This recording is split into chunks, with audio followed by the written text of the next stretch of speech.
ಪಕ್ಷದ ವತಿಯಿಂದ ನಮ್ಮ ಬೆಂಗಳೂರು ನಗರ ಜಿಲ್ಲಾ ಅಧ್ಯಕ್ಷರಾದ ಸನ್ಮಾನ್ಯ ಶ್ರೀ ರಮೇಶ್ ಗೌಡರ ಅಧ್ಯಕ್ಷತೆಯಲ್ಲಿ ಶರವಣ ಅವರು, ತಿಪ್ಪೇಸ್ವಾಮಿ ಅವರು ಮತ್ತೆ ಜವರಾಯಗೌಡರು ಎಲ್ಲರ ಒಂದು ಅನುಪಸ್ಥಿತಿಯಲ್ಲಿ ಇವತ್ತು ನಮ್ಮ ಒಂದು ದೊಡ್ಡ ಹೋರಾಟವನ್ನ ಕಾಂಗ್ರೆಸ್ ಸರ್ಕಾರದ ವಿರುದ್ಧವಾಗಿ ಏನು ನಾವು ಬೆಲೆ ಏರಿಕೆ ಮಾಡಿದ್ದಾರೆ, ಪೆಟ್ರೋಲ್ ಡೀಸೆಲ್ ಬೆಲೆಯನ್ನ ಈ ಸೆಸ್ಸಿನ ಜಾಸ್ತಿ ಮಾಡಿ ನಮ್ಮ ಸಾಮಾನ್ಯ ಜನರಿಗೆ ಹೊರೆಯನ್ನ ಹೊರಿಸಿದ್ದಾರೆ.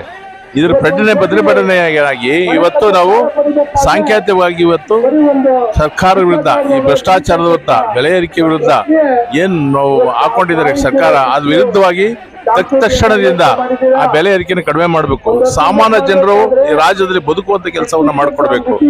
ನೀವು ಇವತ್ತು ಯಾವುದೇ ಮಾತು ಹೇಳಿದ್ರು ಕೂಡ ಕೇಂದ್ರ ಸರ್ಕಾರಕ್ಕೆ ಬೆಳೆ ತೋರಿಸಿಕೊಂಡು ರಾಜ್ಯ ಸರ್ಕಾರದ ಭ್ರಷ್ಟಾಚಾರವನ್ನ, ಕಾನೂನಿನ ಅವ್ಯವಸ್ಥೆಯನ್ನ ನೀವು ಮುಚ್ಚಾಕ್ತಾ ಇದ್ದೀರಾ.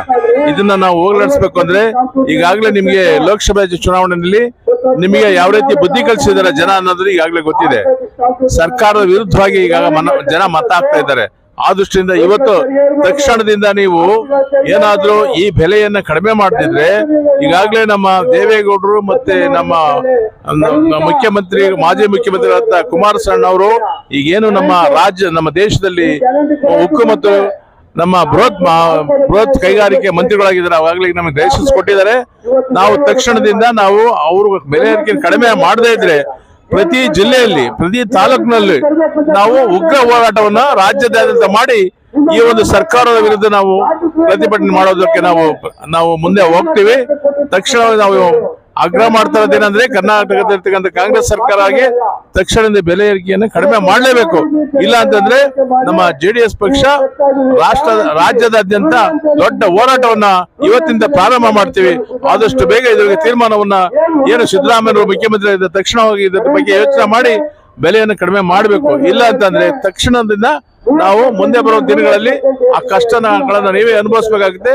ಏನು ಈ ಭ್ರಷ್ಟ ಸರ್ಕಾರ ಅಂತ ಏನು ಜನ ಹೇಳ್ತಾ ಇದ್ದಾರೆ, ಕಾನೂನು ಅವ್ಯವಸ್ಥೆ ಆಗಿದೆ, ಭ್ರಷ್ಟತೆ ಜಾಸ್ತಿ ಆಗ್ತಾ ಇದೆ, ಕಮಿಷನ್ ಜಾಸ್ತಿ ಆಗ್ತಾ ಇದೆ, ಬೆಲೆ ಏರಿಕೆ ಜಾಸ್ತಿ ಆಗ್ತಾ ಇದೆ, ಬಡವರು ಬದುಕೋದಕ್ಕೆ ಕಷ್ಟ ಆಗ್ತಾ ಇದೆ. ಆದ್ರೆ ಇವತ್ತು ಏನು ಗ್ಯಾರಂಟಿ ಅಂತ ಹೆಸರು ಹೇಳ್ಕೊಂಡು ನಿಮ್ಮ ಮಂತ್ರಿಗಳು MB ಪಾಟೀಲ್ ಅವರು ಹೇಳ್ತಾರೆ, ಗ್ಯಾರಂಟಿ ಕೊಟ್ಟಿದೀವಲ್ರಿ ಅದಕ್ಕೆ ಟ್ಯಾಕ್ಸ್ ಹಾಕಿದೀವಿ ಅಂತಾರೆ. ಏನ್ರಿ ಮಂತ್ರಿಗಳದ ಒಂದು ಜ್ಞಾನ ಇದೆ ಅಂತ? ಅಲ್ಲರಿ, ಮಂತ್ರಿಗಳಿಗೆ ಒಂದು ಸಣ್ಣ ಜ್ಞಾನನೂ ಕೂಡ ಇಲ್ವಾ ಅವ್ರಿಗೆ? ಅಲ್ಲರಿ, ನಾವು ಈ ಗ್ಯಾರಂಟಿಗೋಸ್ಕರ ನಾವು ಟ್ಯಾಕ್ಸ್ ಅನ್ನ ಜಾಸ್ತಿ ಮಾಡಿದೀವಿ ಅಂತ ಅಂದ್ರೆ ಇದೊಂದು ಮನುಷ್ಯತ್ವ ಇದೆ ನಿಮ್ಗೆ? ಅದ್ರ ಬಗ್ಗೆ ಯೋಚನೆ ಮಾಡಿದೀರಾ? ಏನು ಸರಿಯಾದಂತ ರೆವಿನ್ಯೂನ ಕಲೆಕ್ಟ್ ಮಾಡ್ದೇನೆ ಎಕ್ಸ್ಪೆಂಡಿಚರ್ ಜಾಸ್ತಿ ಮಾಡ್ಕೊಂಡು ಹೋದ್ರೆ ಈ ಸರ್ಕಾರ ಹೆಂಗ್ ನಡೆಸ್ತಾರೆ ನೀವು? ಅದೇ ಎಷ್ಟು ಬರ್ತದೆ, ಎಕ್ಸ್ಪೆಂಡಿಚರ್ ಎಷ್ಟಾಗುತ್ತೆ ಯೋಚನೆ ಮಾಡ್ದೇನೆ ಸರ್ಕಾರ ಹೆಂಗ್ ನಡೆಸ್ತಾರೆ ನೀವು? ಈ ದೃಷ್ಟಿನಲ್ಲಿ ನಾವು ಹೇಳ್ತಾ ಇದೀವಿ, ತಕ್ಷಣದಿಂದ ನೀವು ಬೆಲೆ ಏರಿಕೆ ಕಡಿಮೆ ಮಾಡ್ಬೇಕು. ಇಲ್ಲ ಅಂತ ನಾವು ರಾಜ್ಯದಂತ ದೊಡ್ಡ ಹೋರಾಟವನ್ನು ಮಾಡ್ತೀವಿ ಅಂತ ಹೇಳ್ಬಿಟ್ಟು ಈ ಮಾಧ್ಯಮದ ಮುಖಾಂತರ ನಾವು ತಿಳಿಸೋಕೆ ಇಷ್ಟಪಡ್ತಾ ಇದ್ದೇವೆ. ಕರ್ನಾಟಕ ಕಾಂಗ್ರೆಸ್ ಸರ್ಕಾರದ ವಿರುದ್ಧ ಒಂದು ಪ್ರತಿಭಟನೆಯನ್ನ ಈ ಫ್ರೀಡಂ ಪಾರ್ಕಲ್ಲಿ ನಮ್ಮ ಜಾತ್ಯತೀತ ಜನತಾದಳದ ಪಕ್ಷದ ವತಿಯಿಂದ ಹಮ್ಮಿಕೊಂಡಿರುವಂಥ ಒಂದು ಸಂದರ್ಭದಲ್ಲಿ ಇವತ್ತು ಏನು ಬೆಂಗಳೂರು ಮಹಾನಗರ ಜಾತ್ಯತೀತ ಜನತಾದಳದ ವತಿಯಿಂದ ಇವತ್ತು ಭಾರಿ ಒಂದು ಪ್ರತಿಭಟನೆಯನ್ನ ನಡೆಸ್ತಾ ಇದ್ದೀವಿ.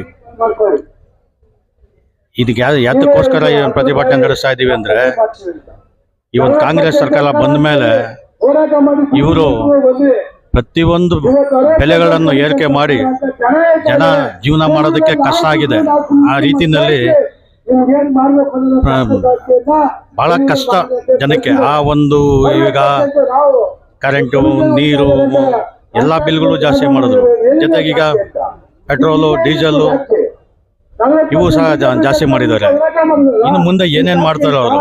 ಈ ಸಾಮಾನ್ಯ ಜನ, ಮಧ್ಯಮ ವರ್ಗ ಜನ ಏನು ಬದುಕೋದಕ್ಕೆ ನೀವು ಬಿಡ್ತಾರೆ? ಇವರು ಎಲ್ಲ ತೆರಿಗೆಗಳು ಹಾಕಿ ಈಗಾಗಲೇ ರೆವಿನ್ಯೂ ತೆರಿಗೆಗಳು ಸೈಟ್ಗಳ ಮೇಲೆ, ಮನೆಗಳ ಮೇಲೆ ಸಾಕಷ್ಟು ಹೆಚ್ಚಿಸಿದ್ದಾರೆ. ಇನ್ನು ಮುಂದೆ 2-3 ತಿಂಗಳಲ್ಲಿ ಇಲ್ಲಿ ಬೆಂಗಳೂರು ಬಿಟ್ಟು ಹೋಗ್ಬೇಕಾಗಿರೋ ಪರಿಸ್ಥಿತಿ ಮಧ್ಯಮ ವರ್ಗಕ್ಕೆ ಬರ್ತಾ ಇದೆ.